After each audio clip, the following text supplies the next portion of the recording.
सर्वप्रथम आपण हा कार्यक्रम या फुलकळस गावात आयोजित केला आणि मला निमंत्रित केला त्याबद्दल सर्व आयोजकांचे गावकऱ्यांचे धन्यवाद मानतो। या ठिकाणी उपस्थित असलेले शिवकुमारजी शिराळे, आपल्या परिसरातील नामवंत मान्य धन्यकुमारजी शिवणकर, माझे मित्र, आता ज्यांनी उत्कृष्ट असं मार्गदर्शन केलं असे अभिनयजी दुधगावकर साहेब, विपुलजी राऊत, तसेच समस्त गावकरी, सर्वांचेच नाव काही घेणार नाही।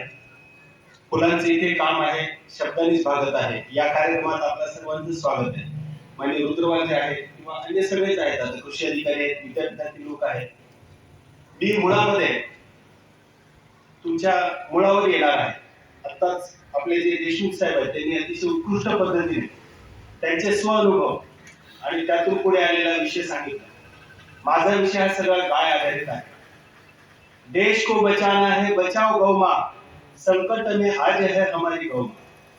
आज देशाला वाचवायचं असेल, शेतकऱ्याला वाचवायचं असेल, आम्हाला सगळ्याला वाचवायचं असेल तर आम्हाला गाय वाचवावं लागेल। आणि जर तुम्ही ती गाय वाचवली तर तुम्ही सगळे वाचणार आहात। पूर्वीच्या काळी बाळाला आईचं दूध देण्याच्या ऐवजी अगोदर आपण काय म्हणायचो, गाईचं दूध द्या। आजही प्रसिद्ध अभिनेते अक्षय कुमार यांची मुलाखत मी काही दिवसापूर्वी वाचली, ऐकली। ते म्हणाले की दररोज मी गोमूत्र पितो म्हणून माझा फिटनेस आहे। म्हणजे जागतिक लेवलला असलेला ते कलाकार आहे। तर गाईचं जे महत्व आहे तुम्हाला सगळ्यांना माहिती आहे, कारण तुम्ही मूळ गावातले आहे।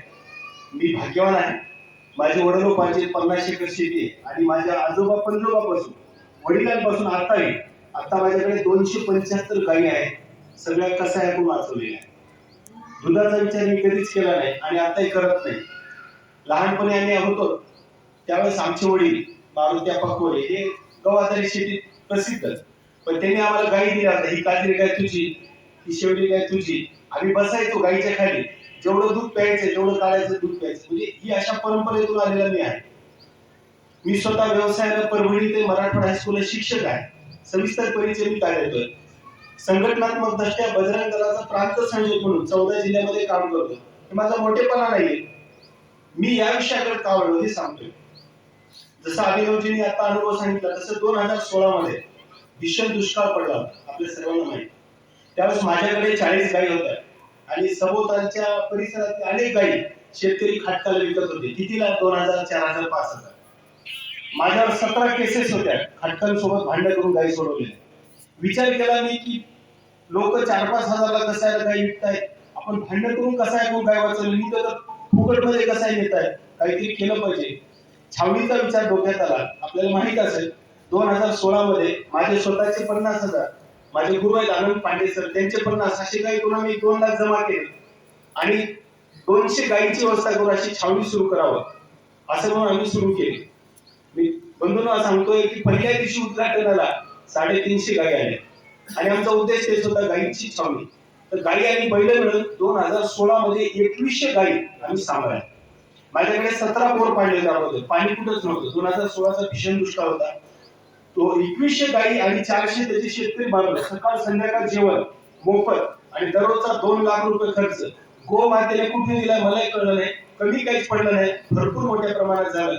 आणि त्या गोमातेचा आशीर्वाद 2016 मध्ये माझ्याकडे साधू आले, त्यांनी सांगितले की इथं बोरपाट पाणी लागेल। 80 फुटावर मला त्यावेळेस 5 इंची पाणी लागले। 17 बोर होते अगोदर, मोठ्या मोठ्या विहीर होत्या, पाणी नव्हतं। तर हे सगळी गायीची महिमा झाली। त्याच्यानंतर डॉक्टर प्रवीण भाई तोगडे राणी सरकार आले, त्यावेळेचे महिवाल साहेब जे कलेक्टर होते, तर त्यांनी एक आवाहन केलं की बाबा नदी खोलीकरण, तलाव खोलीकरण करा, तुम्हाला मी काय मदत लागली करेल, लोकसहभागातून करा। तर गायी मातेसाठी देणगी देणारे भरून खूप डोनेशन माझ्याकडे घेणार होतं। मी सांगितले की आता मला दुष्काळ आहे, पुन्हा पुन्हा दुष्काळ होणे म्हणून आता हे नदी खोलीकरण करायचं। आपण नाव ऐकलं असेल गळाटी नदीचं खोलीकरण, स्वतःचे 1 लाख रुपये टाकले, आवाहन केले की नदी खोलीकरणाला सुरुवात झाली, ज्यांना मदत करायची त्यांनी करा। बंधूंनो, मदत एवढी आली, 18 लाख रुपये लोकवर्गणीतून जमा झाले। 2.5 किलोमीटर लांब गळाटी नदीचे खोलीकरण, 80 फूट रुंद आणि 10 फूट खोल केलं। त्याच्यानंतर मग नदी खोल झाली, तर ज्या नदीला पाणी येते ते तलाव सगळा बुजून गेला।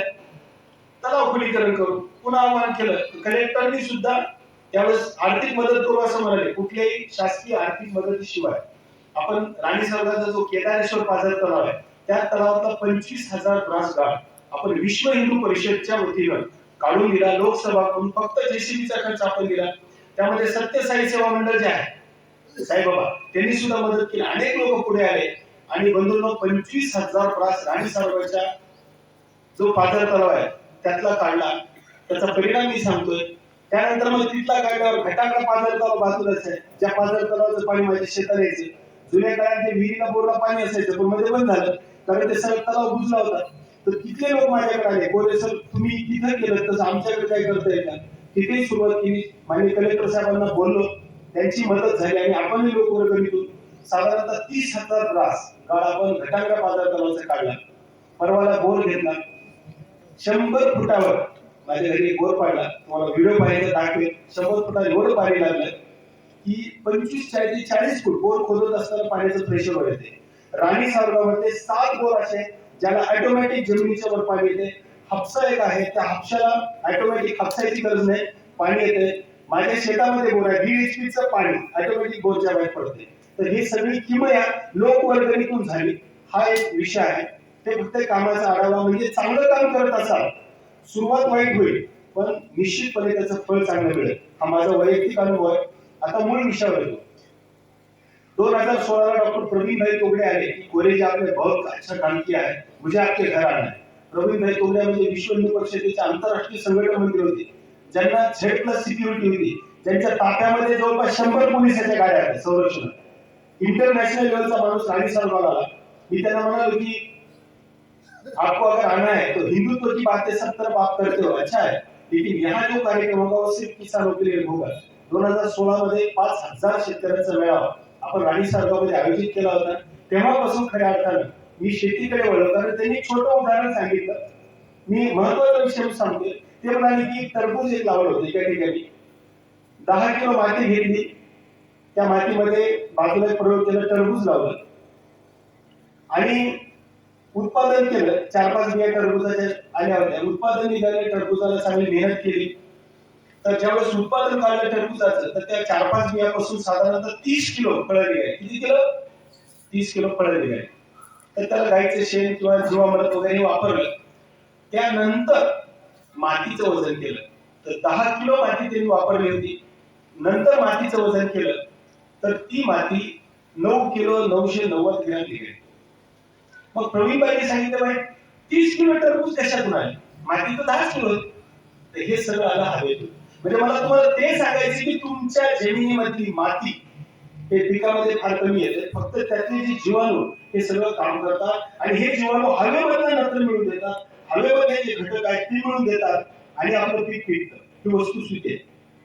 1970च्या पूर्वी आता अनेक सायंटिस्ट लोक आले. आपल्या भारतीय मातीचा जर अभ्यास केला, हे रासायनिक विषारी राक्षस आपल्या देशात येण्याच्या आधी मातीचं परीक्षण केलं होतं. त्यावेळेस 1 ग्रॅम माती 2 कोटी सूक्ष्म जीवाणू जे तुमचे आमचे मित्र जीवाणू ते आढळायचे. आजचा विद्यापीठाचा जर अहवाल आहे तर तुमच्या आमच्या मातीत ते साधारणतः काही ठिकाणी 20 लाख जीवाणू आढळत आहेत. 2 कोटी जीवाणू एका ग्रॅम मातीत होते. ते काही ठिकाणी 20 लाख आहेत, काही ठिकाणी अजूनही कमी आहे. म्हणजेच काय झालं की रासायनिक विळखा पुतना मावशीच्या भूमिकेत तुमच्या आमच्याकडे काम करते. पुतनाची भूमिका जेव्हा भगवान श्रीकृष्णाला पुतना मावशी दूध पाजवायला आली होती त्यावेळेस लोकांना वाटत होतं की श्रीकृष्णाला दूध पाजवते, पण तिचा उद्देश हा दूध पाजवण्यापासून लोकांना कृष्णाला मारणे होता. कारण तिला स्तनाला विष लावलं तर तालकुट नावाचं. तसे रासायनिक शेतीवाले आता कोणाला राग येईल याच्यामध्ये ह्या भारतामध्ये वावरत आहेत. ज्याप्रमाणे इंग्रज देशामध्ये आले राज्यकर्ते बनले, तुमची आमची माती नष्ट करण्याच्या मागे लागलेले. यातून पुढे काय यायचंय? तुम्ही विषमुक्त शेती करा असं मला म्हणायचं नाही. सुरुवात छोटीशी करा. बघा माझ्याकडे एक प्रोडक्ट आहे गौकृपा अमृत. आता त्यांनी सांगितलं गोपालभाई सुत्र्या बन्सीगिरी गोशाळेचे जे प्रमुख आहेत त्यांना माननीय नरेंद्र मोदी यांनी गौपाल रत्न पुरस्कार दिलाय. अरबो खरबोपती माणूस, डायमंडचा व्यापारी, पण आज तो गायीची सेवा करतो. गोशाळा आहे, 700 गायी आहेत, 50 लिटर दूध देणारी गाय त्यांनी विकसित केलेली आहे आणि संपूर्ण गायीवर आधारित करतात. तर हे 2017 पासून म्हणजे 16 ते 17 पर्यंत मी जीवामृत आणि घनजीवामृत या पद्धतीने शेती केली. आता माझ्याकडे 50 एकर शेती पूर्णपणे गौकृपा अमृतम, आता देशमुख साहेबांनी गांडूळ खते सांगितले, मी त्याबद्दल बोलणार आहे. चांगलं आहे ते पण. तर गौकृपा अमृतचा वापर करून करतोय. आता सोयाबीनचा होता एकरी 10 क्विंटल मला येतोय. खर्च कुठलाही नाही, कारण खत जे तयार करतोय ते गोकृपा अमृतचा वापर आणि गाईच्या शेणापासून गोखूर खत तयार केले. औषध गाईच्या गोमूत्रापासून, औषध गाईच्या ताकापासून. रासायनिक औषधे वापरत नाही, रासायनिक खते वापरत नाही. उत्पन्नामध्ये चांगलं आहे आणि त्याचा उपयोग खूप चांगलेला आहे. तुम्हाला एक पत्रक मिळेल गोकृपा अमृत नावाचं. हे काय, अशी एक बॉटल आम्ही तुम्हाला देणार. त्याच्यामध्ये 1 लिटर गोकृपा अमृत आहे, ज्याचे 100 प्रकारची जीवामृत आणलेली आहे. तर तुम्हाला देणार आहे काही जणांना. मग तुम्ही काय करायचं, तुमच्याकडे जे 200 लिटर पाणी आहे, 200 लिटर ड्रम मध्ये हे 1 लिटर टाकायचे. त्या दोनच गोष्टी वापरायच्या तुमच्या जवळच्या. त्यात 2 किलो गुळ आणि 2 लिटर गाईचं ताक, गावरान गाईचं. काय सांगितलं, 200 लिटर पाण्यात 2 किलो गुळ, 2 लिटर गावरान गाईचं ताक टाकायचं. 1 लिटर गोकृपामृतचे निधी ते टाकायचं. 5 दिवस ढवळायचं. 5 दिवसाला तुम्हाला मी जसं 1 लिटर दिलं तसं 200 लिटर तुमच्याकडे तयार होईल. तुम्ही ते कुठल्याही पिकाला फवारणी करायची असेल, 10 लिटर पाण्यामध्ये 2 लिटर त्या गोकृपामध्ये घ्यायचं, फवारायचं. तुम्हाला युरिया टाकल्यावर जशी हिरवळ येते तसे 5 ते 6 दिवसात हिरवळ येईल. याचा अनुभव माझा आहे, तुम्ही सुद्धा घ्या. सुरुवात थोड्यापासून करा. कोरे शेत म्हणाले म्हणून सगळीकडे वापरा अजिबात म्हणत नाही. तुमची 10 एकर शेती आहे, 10 गुंठ्यावर वापरा, बघा काय परिणाम आहे. आता मोठेपणा सांगत नाही. काल मला सुरेश उबेरा यांचा फोन आला, तो मी सुद्धा घाबरलो. नमस्कार, मैं फिल्म एक्टर सुरेश ओबेराय बात कर रहा हूँ, शिवप्रसाद पुरे से बात हुई है. मला वाटलं हे त्या कंपन्या फसवतात, तसंच काही कोणी फसवलं का? अमिताभ बच्चनचं ऐकते ना कोरोना विषयी, तसंच काय ते झालं की. तर ज्यावेळेस मी खात्री केली, ऐकलं सुरेश ओबेराय फिल्म एक्टर मुंबई से बात कर रहा हूँ, शिवप्रसाद पुरे आपसे बात कर रही है. हाँ ओबेराय जी बोले, तो मैं भी गौ भक्त हूँ, मुझे पता चला आप भी गौ भक्त हो, गाय आधारित खेती करते हो, उसके बारे में मुझे जानना है. मुंबई मधून सुरेश ओबेराय, विजय पथ वगैरे, तुम्ही आता विवेक ओबेराय ज्यांनी नरेंद्र मोदीची भूमिका करून पिक्चर काढलं, ते दोघंही गौभक्त आहेत. आणि आमचा परिचय म्हणजे त्यांचं नाव ऐकलं होतं, कारण जे आपण पाण्यासाठी काम केलं, जसं नाम फाउंडेशन वगैरे काम केलं, किंवा आपले इथे मान्य आणि जिल्ह्यामध्ये वेगवेगळ्या स्वरूपात काम केलं, तसं त्यावेळेस त्यांनी काम केलं होतं. तर त्यांचं ऐकलं तर गाय विषयी ऐकून मी त्यांचं संभाषण सांगत नाही, त्यांना एवढा आनंद झाला की गाय आधारित शेती काळाची गरज आहे. आम्हाला विषमुक्त अन्न हवंय, ओरिजिनल, ज्याच्यात रासायनिक औषध नाही, रासायनिक केमिकल नाही. तुम दे सकोगे क्या? तुम्ही म्हणलं 100% मैं प्रयास करके आपको पहुंचा दूंगा. आणि तो विषय आता बाजूला. मग हे गोकृपा अमृत हा विषय कसा आहे ते तुम्हाला माहिती तो सांगितलं. आपल्या परभणी जिल्ह्यात सुरेश ओबेराय आणि विवेक ओबेराय हे दोन्ही पिक्चरचे कलाकार मी आणणार आहे राणी सावगावला, आणि तो विषय गौ आधारित शेती. पिक्चरचे कलाकार असून विषमुक्त शेती, विषमुक्त अन्न या विषयाचे मार्गदर्शन करायला येतील. आता या कळवलं जाईल. आता या गोकृपा अमृतचा उपयोग कसा करायचा तुम्हाला मी फुकट देणार आहे. एकही रुपया द्यायचा नाही. गोकृपा अमृत तुम्हाला फ्री मिळेल. आता मी आणले 4 जणांना देण्यासाठी. त्यांनी तयार करायचं 800 लिटर तयार होईल. मग त्या 800 लिटर मधून तुम्ही 800 लोकांना 1 लिटर देऊ शकता. त्याच्यातून मल्टिपल करा. एकदा माझ्याकडून घेतलं पुन्हा घ्यायची गरज नाही. फुकट आलं, पैसे खर्चायचे का नाही. गाय आधारित शेती करा होती. मग तुम्ही काय करा, ते गोकृपा अमृत फवारलं 10 लिटर मध्ये 2 लिटर टाकून परिणाम झाला. तुम्ही जर ते तुमच्या पिकाच्या मुळाला दिलं, जसं दुर्गावकर साहेबांनी सांगितलं, तुम्ही तुमच्या पाण्या वाटे ड्रीप असेल, ड्रीप मधून द्या. एकरी 200 ते 500 लिटर किंवा एकरी 1000 लिटर द्या, 2-3 पद्धतीनं. तर जर तुम्ही ते दिलं, ड्रीप वाटे नसेल तर फवाऱ्याच्या पुढचं नोजल काढून मुळाला टाका. तर काय होईल, रासायनिक खतानं जे नुकसान तुमच्या मातीचं झालेलं आहे, फक्त 2 महिन्यात तुमची माती एकदम मुळाला होईल, भुसभुशीत होईल, ऑटोमॅटिक गांडूळ तयार होते. तुम्हाला गांडूळ बाहेरून टाकायची गरज नाही. जमिनीच्या आतमध्ये गांडूळ आहे, नको बसलेली, खूप खोलपर्यंत आहे. रासायनिक खत आलं, युरिया आला, डीएपी आला, आपल्याला तात्पुरतं उत्पादन मिळते, पण ते गांडूळ असेल अनेक मरतात. मला एक सांगा, सगळे शेतकरी तुम्ही तुमच्या घरी आणलेला युरिया मधला मी जर म्हणला हो मामा आपा मला मुठभर युरिया द्या, मला खाऊ द्या, तुम्ही परवानगी द्या? खरं सांगा, तुम्ही काय म्हणाल? काय म्हणाल? मला म्हणायचं काय? का बरं? मी म्हणेल म्हणून तुम्ही मला तो युरिया देणार नाही, मग तुमची माती मरल, त्या युरियापासून पिकलेलं तुमचं धान्य मरल, ते धान्य तुमच्या पोटात याचा विचार तुम्ही आम्ही नाही करतो. आम्हाला क्षणिक उत्पादन जास्त मिळतंय म्हणून आम्ही त्याच्या मागे लागायचं का? मी गॅरंटी घेतो तुमची, तुम्हाला एकही रुपये उत्पादन कमी येणार नाही. माझ्या वेळी मी मोठ्या मोठ्या गप्पा मारत नाही. मला 60 ते 70 टन ऊसाचा उतार आधी येत होता. आता 90 ते 100 टन ऊसाचं उत्पादन येत आहे. कापसात उत्पादन एकरी 20 क्विंटल आता मी काढलेलं आहे. दशपर्णी अर्क बनवलंय. बाकीचे सगळे सांगतात गोमूत्रापासून दशपर्णी अर्क रामबाण बनवले. गाईच्या ताकापासून जे आंबट ताक आता देशमुख साहेब सांगितलं ते खूप मोठी आळी झाली ते वापरतो. आणि साखर गोकृपामध्ये जर तुम्ही वापरलं तर तुमच्या कुठलीही आळी येणार नाही. मवा तुडतुडे बारीक त्रिस्त सगळं निघून जाईल. म्हणजे पेस्टिसाइड म्हणून काम करेल, प्लांट ग्रोथ रेग्युलेटर म्हणून काम करेल. बुरशी हे तुमचं 50% उत्पादन घटवते. तर गोकृपामध्ये ताक आहे, जीवन आहे, त्यामुळे तुमच्या पिकावरची पहिल्याच आधी बुरशी नसतो. बुरशी नष्ट झाली सगळं. आता हरभरा तुमचं मरते, बरेच ठिकाणी मी पाहतो उतरून गाडीमध्ये जाताना. तर हरभऱ्याला काम होते का जमिनीत तुमच्या बुरशीचं प्रमाण वाढेल. ते कमी करायचं असेल तर गोकृपामृत काम करेल. जमिनीतून जर तुम्ही गोकृपामृत दिलं ते नष्ट होईल. उन्नी तुमची कमी होईल गोकृपामृतमुळे. दुसरा पहिला उपयोग काय झाला फवारायचा, दुसरा उपयोग जमिनीतून द्यायचा. 7 वर्षाच्या पूर्वीच माझ्याकडे एक आवळ्याचं झाड आहे. गडी गडी आमच्या हळदीला गोकृपामृत फवारत होती. चार्जिंगचा फवारा होता.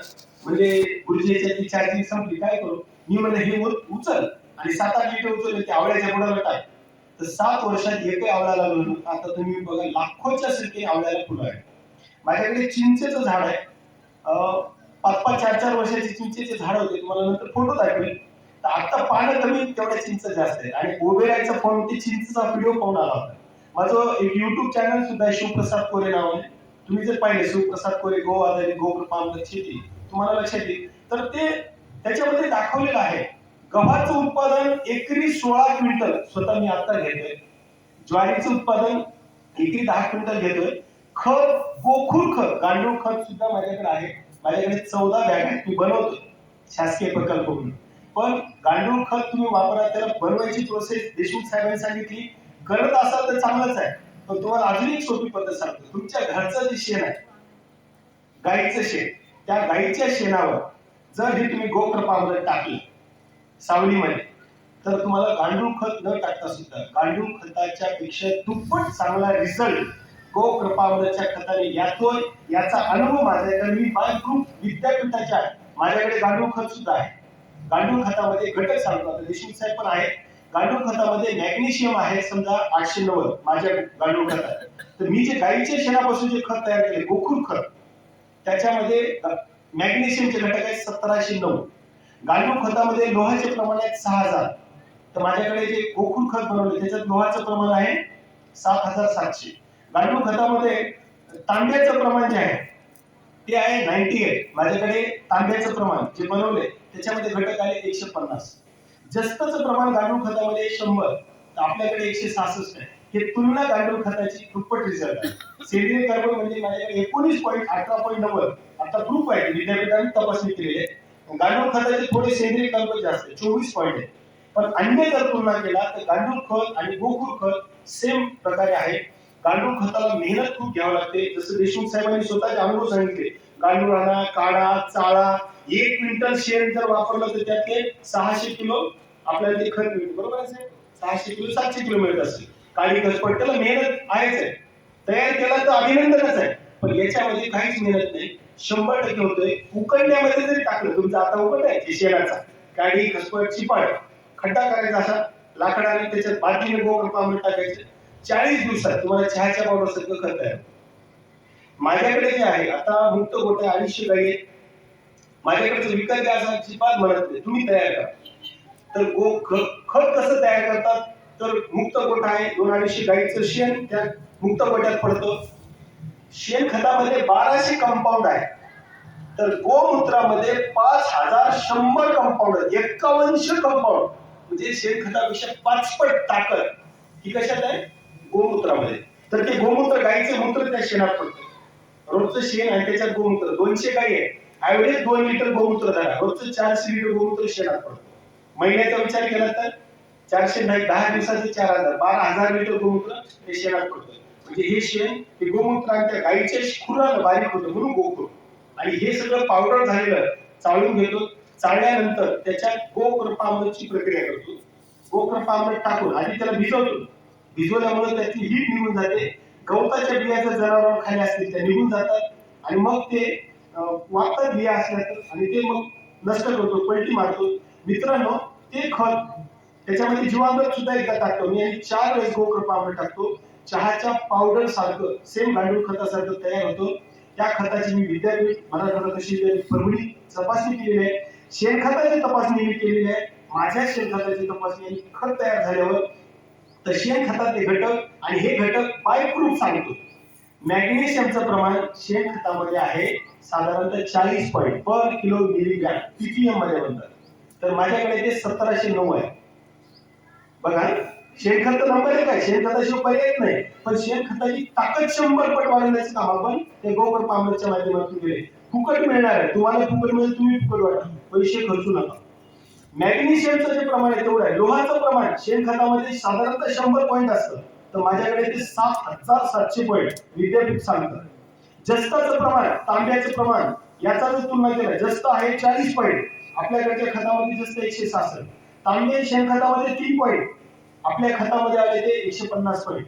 सेंद्रिय कार्बन शेणखतामध्ये 3 ते 5 पॉईंट आहे, कारण ते ऑर्गॅनिक कार्बन उष्णतेमुळे वाढून जाते, ते कमी होतं. तर ह्या खतामध्ये 19 पॉईंट आहे. म्हणजे तुम्ही सुद्धा उत्कृष्ट खत बनवू शकता. आज मी ज्यावेळेस हे खत का वापरा असं म्हणतोय, तर याचं गुणवत्ता मला कोणी सांगितलं, हे खत मी तयार केलं, ऐकलं आणि हे खत एकदा पुण्याला दिलं. आमचे ते रेवणवर सावकार आहे, मी स्वतः तर वापरत होतो, रिझल्ट चांगला येत होता.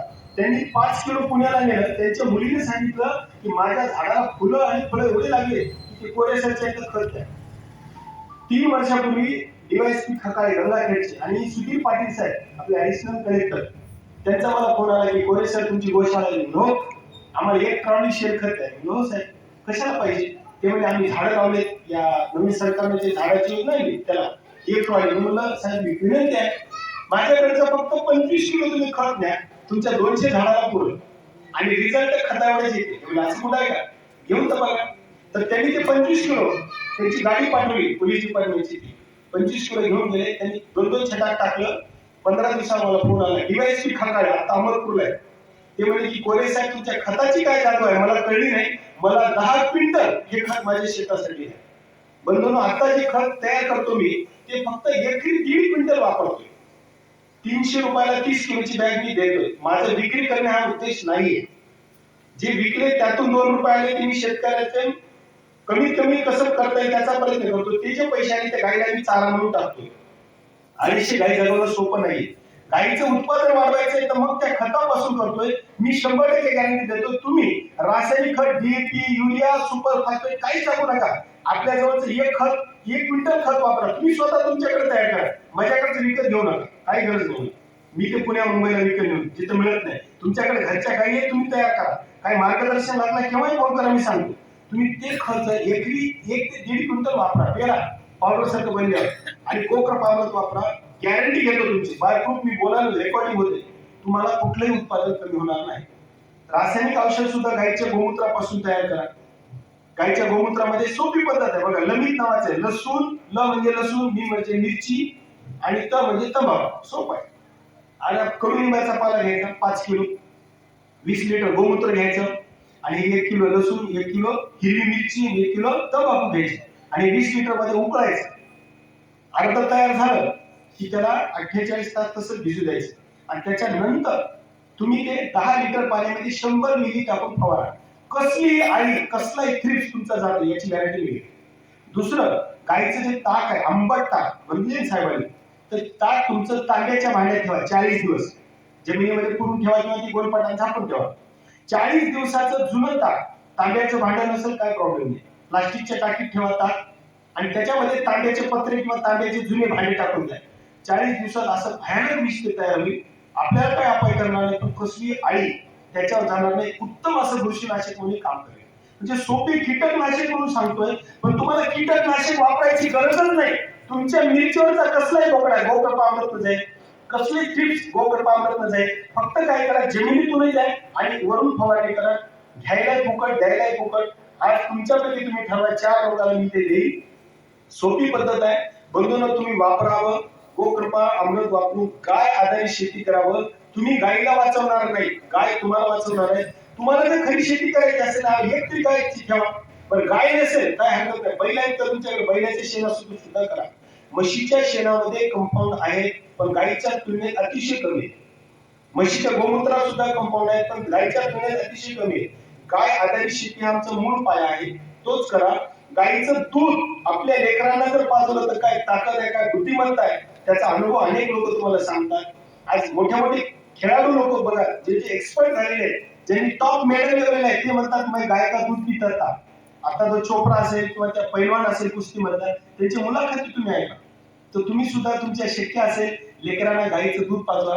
शक्य नसेल तुमच्या शेताला गायीचं मूत्र गायीचे शेण एवढं तरी द्या. नसेल विकत आणा, खत तयार करा. आणि एक दिवस आज जे तुमच्या गावाची जी ख्याती आहे ती खूप मी ऐकलेली आहे. विषमुक्त या पद्धतीने तुम्ही वाटचाल करताय. तुम्हाला गांडूळ खत वापरा, 100% शुभेच्छा आहेत. बनवा, त्यालाही शुभेच्छा आहेत. पण ते सगळ्यांना शक्य असेल तर करा, नसेल तर गोकृपामृत फ्रीच आहे. आता मी माझ्याकडे जे गांडूळ खत आहे त्याच्या बेडमध्ये सुद्धा टाकलंय. गांडूळ न टाकता सुद्धा ऑटोमॅटिक गांडूळ त्याच्यात तयार झाले. म्हणजे ही ताकद त्या गोकृपामृत मध्ये, कारण त्याच्यात काय गुळ आहे, त्याच्यात काय गाईचं ताक आहे, ताकामध्ये बॅक्टेरिया मोठ्या प्रमाणावर आहे.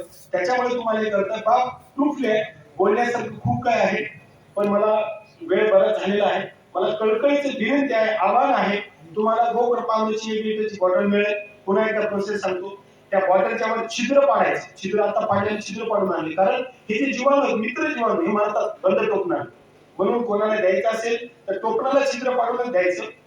200 लिटर पाण्यात 1 लिटर टाका. तुलनेनं आता 100 लिटरचं असतं 1 लिटर ताक, 1 लिटर गुळ, 1 लिटर अर्धा लिटर गोकृपामृत. 1000 लिटरच्या टाकीत 10 लिटर ताक, 10 किलो गुळ, 10 लिटर गोकृपामृत. आणि वापरायचं शेवटी समजा बुडात शिल्लक राहिलं 1-2 लिटर, पुन्हा पाणी आणि गुळ टाकेल, पुन्हा तयार. असं हे सोपी पद्धत आहे. बघायचं असेल राणी साहेब फार दूर नाही, येऊ शकतात.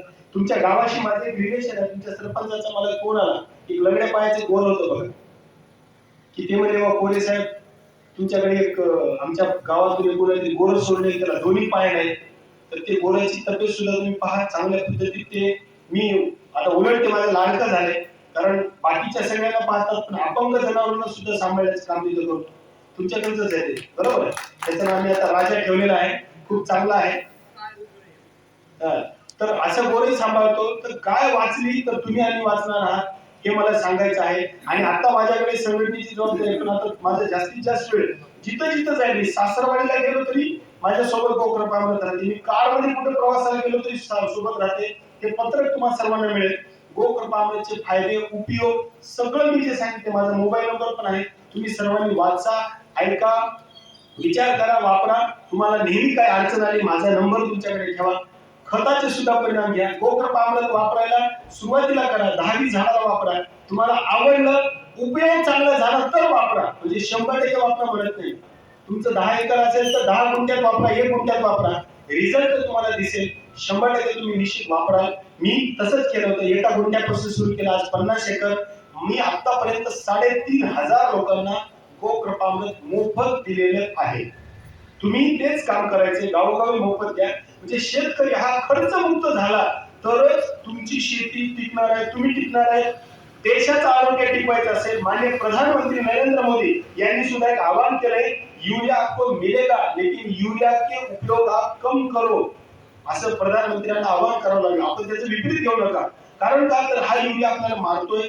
आज गावागावामधून शिराळे साहेबांचा मला फोन आला की कॅन्सरचे रुग्ण वाढत आहेत. तुम्हाला सांगतो सगळ्यात चांगलं टॉनिक, सगळ्यात चांगलं जर औषध असेल, अवघच आमच्या बापजाद्यांनी संस्कृतीला जोडलं नाही, गाय आणि माय हे समीकरण जोडलं नाही.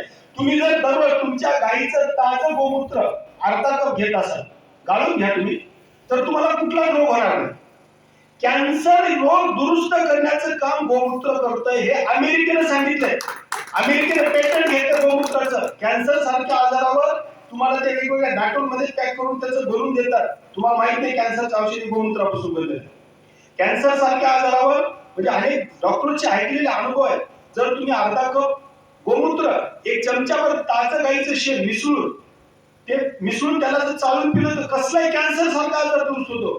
फंगल इन्फेक्शन कसलंही असेल, तुमचं रक्त शुद्ध करण्याचं काम हे गोमूत्र करतं. त्याच्यामुळे आपल्या बघा जुन्या काळामध्ये काही घरामध्ये पूजनीय कार्यक्रम असला, घरात गोमूत्र शिंपडा म्हणजे काय, किटाणू जातील. गाईचं सारवण आता जुन्या काळात होते, आता मोठ्या मोठ्या घरामध्ये ऑइल पेंट जो आहे ना त्याच्या ठिकाणी आता शेणापासून बनलेला पेंट निघाले. मला सुद्धा आले वैदिक प्लास्टर, मोठे मोठे लोक काढून राहिले. आता गाईच्या शेणापासून प्लास्टर तयार झाले. म्हणजे जुनं ते सोनं. किती सह्या करा पण शेवटी आणता आला. त्याच्यामुळे आता किती काही बदल करा, तुम्हाला मूळ तुमच्या गाय आधारित शेती येणार आहे. आधुनिकता वाढलेल्या उत्पादन वाढवा. काही जिथं अडचणी आले तिथं तुमच्या मदतीला आहोत. बोलण्यासारखं खूप काय आहे. काही अडचण आली मी सदैव तुमच्या सोबत आहे. माझी पुढे मीटिंग आहे पालवला, त्यामुळे अजून 10 मिनिट मी थांबून नंतर तुमची क्षमा मागून माफी मागून जाणार आहे. धन्यवाद. कसलेही काही अडचण आली तर फोन करा. शिवप्रसाद कोरे नंबर आहे 94 21 38 98 61. पुन्हा एकदा सांगतो 94 21 38 98 61. तुमच्यासाठी सदैव 24 तास सेवेत आहे. धन्यवाद. जय श्रीराम, जय गोमाता. धन्यवाद कोरे सर.